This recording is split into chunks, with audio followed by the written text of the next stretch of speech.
सूचना दर्पण न्यूज से किशन सोलंकी। हम अभी पहुंचे ग्राम पंचायत बड़ला।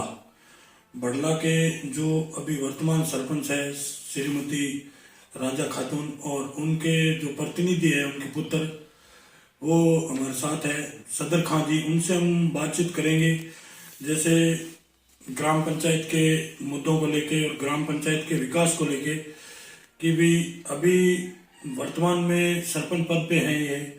और तो इन्होंने अभी जैसे पीछे देखें तो कांग्रेस की सरकार थी, अभी वर्तमान में भाजपा की सरकार आई राजस्थान में। तो कांग्रेस की सरकार में इन्होंने ग्राम पंचायत में ऐसा क्या विकास करवाया है और ऐसा कौन सा विकास है जिससे ग्राम पंचायत वंचित है अभी तक। सरपंच साहब नमस्कार। नमस्कार। तो सरपंच साहब सबसे पहले तो आपको हमारे चैनल में आपका स्वागत है। बहुत बहुत स्वागत आपका। तो अपने जो ग्राम पंचायत है बड़ला, इसके अंदर जैसे पीछे देखें तो कांग्रेस की सरकार थी और अभी वर्तमान में भाजपा की सरकार आई राजस्थान में। लेकिन कांग्रेस की सरकार में ऐसे क्या विकास के मुद्दे थे जिनको आपने सफल करवाया और ऐसे क्या वंचित है विकास से ग्राम पंचायत। पिछले कार्यकाल में जो कांग्रेस की सरकार थी जी, उनमें हमारे ग्राम पंचायत बड़ला के अंदर काफी काम हुए हैं। बिल्कुल। और जो हमने मांग की वो काम हमारे पूरे हुए हैं जी। हमारे जैसे हमारे ग्राम पंचायत के अंदर सबसे बड़े बड़े काम हैं, जैसे राजस्व गांव बनाया हम ग्राम पंचायत बड़ला के अंदर 2। बिल्कुल। और 2 राजस्व गांव बनने के बाद उनको रास्ता कटवा के कटाना से जुड़ाए और डामर सड़क भी कांग्रेस सरकार में सुपुर्द करवाई। बिल्कुल। और उनके बावजूद में हमारे यहाँ स्कूलें जितनी भी थी स्कूलों के अंदर बढ़िया बाउंड्री 4 दीवारी हुई और अंदर भवन हुआ।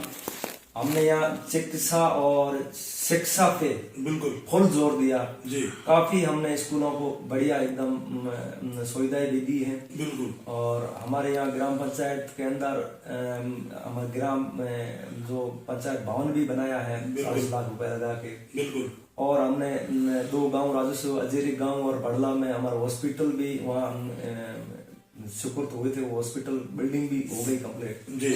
और भी हमने गांव के अंदर बहुत काफी काम करवाए हैं, जैसे हमारे यहाँ घर घर नल पानी का काम जो नल घर घर नल लगवाया है। जी जी।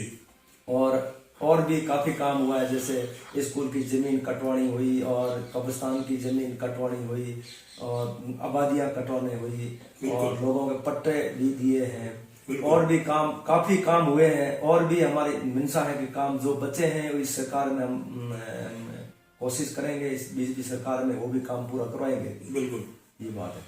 तो सरपंच साहब जैसे अभी आपने बताया कि काम काफी हुए हैं, नरेगा का काम भी चला है यहाँ पे। लेकिन हम कई आपके साथी जो जनप्रतिनिधि है उनसे मिले हैं, काफी समय से मिलते भी आ रहे हैं, पूरा कार्यकाल निकल गया लगभग।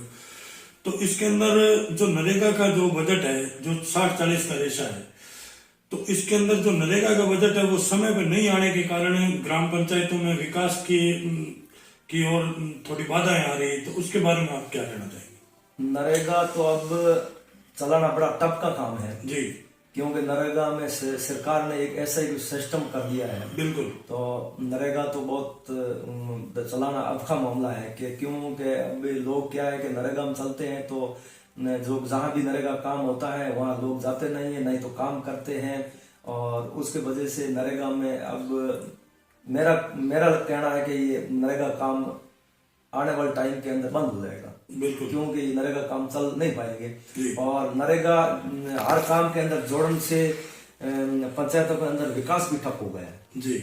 और मेरा तो ये कहना है कि नरेगा को हो सके उतना बंद करे और सीधा काम दे ताकि इस गांव के अंदर विकास भी हो।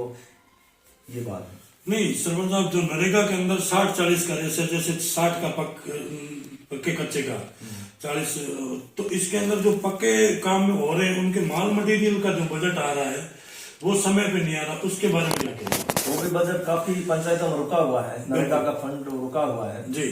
पक्का काम जो था उनमें वो कोशिश जारी है कि अब सरकार भी ये करे कि मार्च तक वो भी फंड रिलीज करेंगे। बिल्कुल। पर देखो अब क्या होता है आगे। बाकी लोगों का मेरे पंचायत के अंदर देखा जाए तो 40-50 लाख रुपए नरेगा फंड रुका हुआ है। बिल्कुल बिल्कुल। अब देखते हैं मार्च तक क्या होगा जी। अब सरकार भी चेंज हो गई है तो उस हिसाब से अब देखो क्या सर्कुलर लागू है, पेमेंट कैसे रिलीज होगा, क्या होगा, वो तो अब सरकार के ऊपर है। जी जी। तो बात करें सरपंच साहब यहाँ जो अपने बड़ला की, तो बड़ला के अंदर क्या है, जैसे किसान वर्ग का बेल्ट है, तो किसानों के प्रति आपके क्या रुझान रहेंगे? किसानों के प्रति जैसे बात करें पानी की या जैसे खाद बीज की, तो यहाँ बड़ला एक ग्राम सेवा सहकारी समिति भी है, क्योंकि यहाँ आप मुख्य हैं ग्राम पंचायत में, तो उसके बारे में थोड़ा बताइए जैसे किसानों के प्रति। किसानों की बात करें तो हमारे ग्राम सेवा सहकारी समिति के अंदर से कोई ऐसा लाभ नहीं मिल रहा है कि खाद बीज हुआ है या ऐसा कोई हुआ है, ऐसा कुछ नहीं है। बिल्कुल। बाकी हमारे यहाँ किसानों की बड़ी दिक्कत है लाइट की जी। यहाँ लाइट नहीं है, टाइम से लाइट आती है तो वोल्टेज नहीं है। हमारे यहाँ जीसेस एक और भी होए तो उनमें से किसानों को फायदा भी मिलता है जी। पर जीसेस कम होने के वजह से फिल्टर बहुत है, बड़े बड़े लाइनें दूर खींची हुई है, उनसे वोल्टेज नहीं मिलता है, टाइम से लाइट नहीं मिलती है जी। और यहाँ हमारे भड़ला के अंदर लगभग 90% लोग किसान ट्यूबवेल से जमीन सिंचित की हुई है सब, बिल्कुल। उनमें लाइट का बड़ा नुकसान हो रहा है किसानों के इतने जी। तो अब देखो आगे क्या सुधार होगा, हम करेंगे सुधार इसमें भी कोशिश करके। बिल्कुल ये बात है। लेकिन सरपंच साहब बात करें अपने यहाँ की बड़ला की, तो बड़ला के अंदर ये सोलर प्लांट की जो कंपनी है बहुत बड़ी, मान लो अपना कारोबार यहाँ चला रखा है इन्होंने, और अच्छे यानी कि प्लांट लगे हुए बहुत बड़े बड़े, तो इन प्लांटों की कोई अपने ग्राम पंचायत को कोई इससे कोई फायदा या इनसे कोई सहयोग राशि या ग्राम पंचायत विकास के प्रति ऐसा कोई फंड दिया जा रहा है इन सोलर वालों से? देखो हमारे यहाँ सोलर तो खूब सारे लगा, हमारे 2245 मेगावाट सोलर भड़ला में लगा हुआ है। बिल्कुल। अब CSR एक्टिविटी के तहत हमारे यहाँ ग्राम पंचायत के अंदर बिल्कुल काम नहीं हुआ है। बिल्कुल। स्कूल के अंदर हुआ है, हॉस्पिटल में हुआ पर इतना नहीं, जहाँ जरूरत है वो फंड यहाँ खर्च नहीं करते जी। अब बगैर जरूरत करते हैं, अब जहाँ 2 लाख दे दिया 1 लाख दे दिया, जहाँ उनका कोई मतलब नहीं। हाँ, हम तो CSR एक्टिविटी से एक ही सोलर वाला से आग्रह करते हैं कि हमारे यहाँ बड़ला के अंदर बिल्कुल एक इंग्लिश मीडियम स्कूल खोले यहाँ, और इंग्लिश मीडियम एजुकेशन बहुत जरूरी है। बिल्कुल बिल्कुल। हमारा ग्राम पंचायत एजुकेशन से पिछड़ा हुआ है, 0% है जी। तो जब एजुकेशन ही नहीं है तो कुछ भी नहीं है। बिल्कुल कुछ नहीं। तो हमारा यही कहना है, सरकार से भी ये कहना है कि हमारा बड़ला के अंदर एक इंग्लिश मीडियम स्कूल खोले।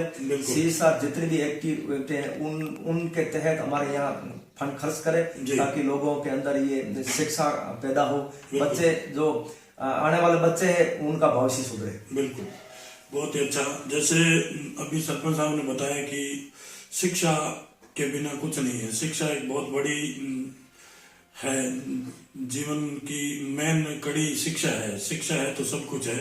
तो शिक्षा के लिए जैसे अभी सरपंच साहब ने बताया भी सोलर वाले हैं, सरकार से भी आग्रह कर रहे हैं कि भी यहाँ जो ग्राम पंचायत बड़ला के अंदर इंग्लिश मीडियम स्कूल की बहुत ही अति आवश्यकता है कि ज्यादा से ज्यादा लोगों को एजुकेशन मिले, बच्चों को पढ़ लिख के कुछ अपने जीवन को किसी कामयाबी की तरफ ले जाएं। तो जैसे अभी सरपंच साहब बात करें 9 वर्ष की, तो अभी 9 वर्ष आ रहा है, 2024 कल लगने वाला है, तो आप अपनी जनता को, क्षेत्रवासियों को क्या संदेश देना चाहेंगे? हम तो ये बधाई देना चाहते हैं कि 2024 अब कल लग जाएगा। बिल्कुल। तो मेरे ग्राम वासियों को और मेरे तहसील वासियों को, मेरे भारतवासियों सबको मैं शुभकामनाएं देता हूँ कि हमारा 2024 और बढ़िया गुजरे और लाभ हो और बढ़िया सुख शांति से गुजरे, शांति से गुजरे। हम तो ये कामना करते हैं जी। बहुत ही अच्छा।